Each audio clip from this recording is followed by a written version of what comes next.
How do you leverage a property to buy another one? If you can crack that code, then you can buy as much real estate as you possibly want. My name is Kris Krohn, and today I'm going to be sharing with you how you rock it in the game of real estate, how you go from one home to two, two to four, you can go from four to many, and ultimately achieve your financial goals. 'Cause we're gonna be legends. What we're doing here ain't just scary. It's about to be legendary.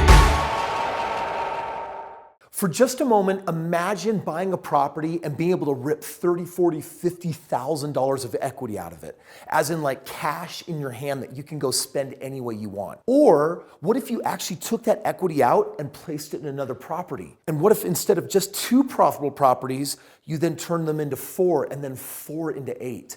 In this video here, I want to actually share with you how you can get real estate populating. If it's working, how do you actually get yourself doing more and more and more of it? Check it out. So today what I want to do is I want to give you some examples of what this looks like. I'm going to put this up on our trusty whiteboard. Let's just say for example's sake that I'm purchasing a house, and let's just say that this house has a value of $200,000, okay? So a $200,000 house, we're still underneath the median. And let's just say that for whatever reason, you actually owe $120,000 on this house. It could be that it was an investment property and you got a really good deal on it.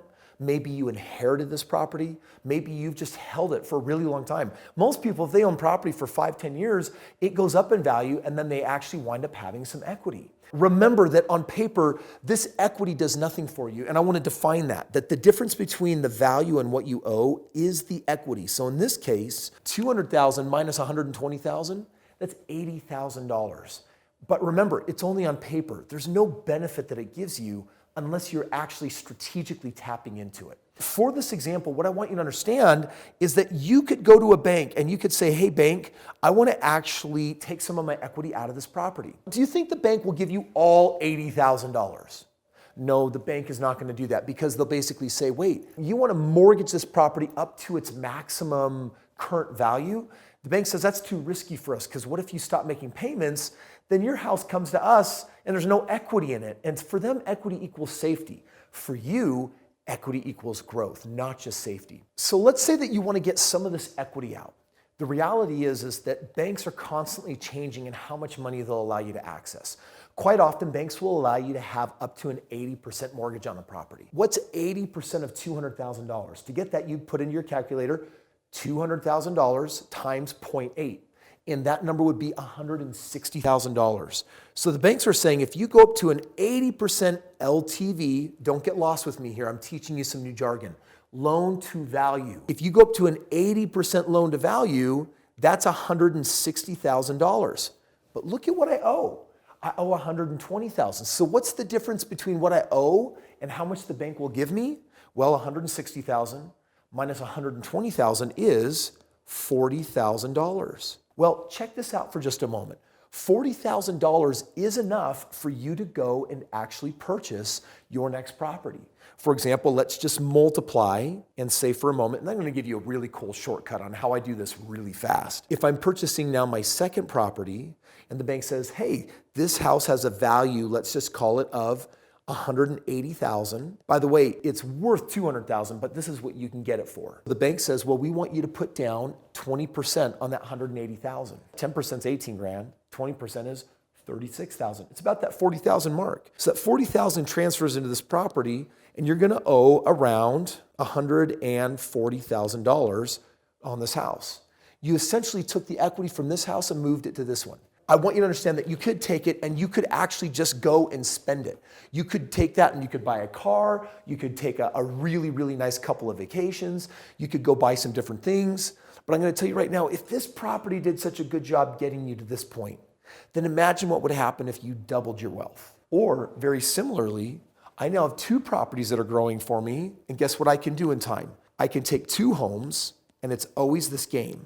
How do I turn them into 4 homes? Now I want to give you the science. This is the formula that I use when I do this. I want to introduce you to a concept right now that I call a lease option. At the end of this video, I'm going to recommend a very short series that I made on how all of this works. So I'm going to give you enough information to really understand this principle, but certainly in the video, I'll go a lot deeper and give you more information on that. So video's up there in the top corner. You can access it now or later or at the end of the video. But this is essentially what a lease option is. Lease option is where you get a chance to purchase a house, and instead of just renting it like most people would do to cash flow it, I'm going to show you how to actually get a much higher rent.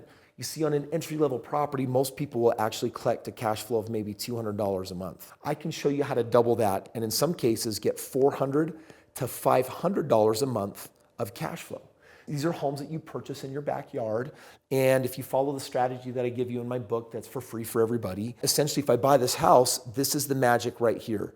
Because I have an increased rent by doing a lease option versus normal rent, it means that when I go back to the bank says, well, Kris, what allows us, this is it, to determine whether we want to give you a second house is whether we feel like you are under control with your first house. And so then I say, well, bank, what do you mean by under control? They're like, well, we want to know that whatever your rent is, we want you to be collecting 30% more cash flow than it. So let's just say on this sample house right here that I have a mortgage, that's what the M stands for, of $1,000 a month. If I'm doing a rental, I can rent this for $1,200, just like you see that extra $200. But this entry-level house, if I actually put a family in there and say, I want you to be able to buy this house for me in a couple years, we're going to do a lease option, or it's like a rent to own. Then they're giving you a non-refundable deposit, but more importantly, they're paying a premium on rent. So if this family is now paying $1,500 a month, this is what they're paying me in rent. That means there's a difference of how much? $500 a month. This is the magic ratio I came to share with you today. The bank wants you to basically have a 70% margin on that. That means if you take a look at, I'm collecting $1,500, 66% of that is going to my mortgage. The other 33% of that is coming to me as pure cash flow. And that means that I have enough left over. I'm at the ratio and exceeding it that the bank actually wants. So the bank says, wait a second, we're counting 70% of your rent because you're collecting $1,500 of rent and 70% of that is over $1,000. Guess what? You've magically qualified for your next house, even if your income does not go up. That's the magic, my friends. So you need to have a really good cash flow on a buy and hold property. And I usually cannot make it work with a straight rental. That's why I cross that out.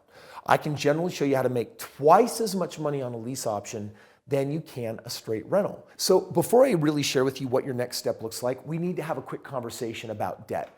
Because I know some of you are watching this and you're automatically thinking, Kris, if I just go from one house to the next house to the I'm going to have debt. I could have $150,000 of debt on each one.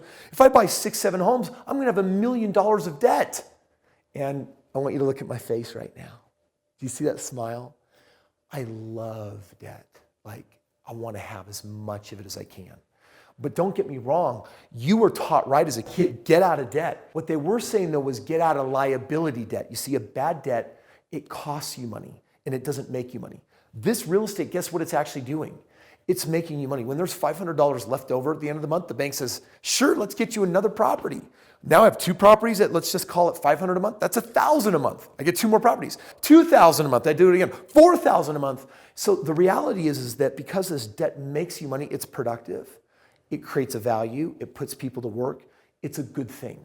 Same word, there's a good meaning and there's also a bad meaning. It's super important for you to understand that so that you really get hooked on the good meaning. Now, to summarize this up, we started this video off by telling you, what if you could actually do a deal and access $40,000? I don't know about you, but when you're just starting out financially, $40,000 is a lot of money. Today, I can make $40,000 in an hour because I'm buying so much real estate. What I want you to walk away with is saying, okay, now I know how to buy my next property, but I'm going to tell you right now, you're going to need a little bit more training, which is why I created a little video series. It's all about lease options. It's 4 videos. They're very short, and it'll actually go into super in-depth. What is a lease option? How can you use it to maximize money? How do you create freedom cash flow dollars? And how can you start doing it in your backyard today?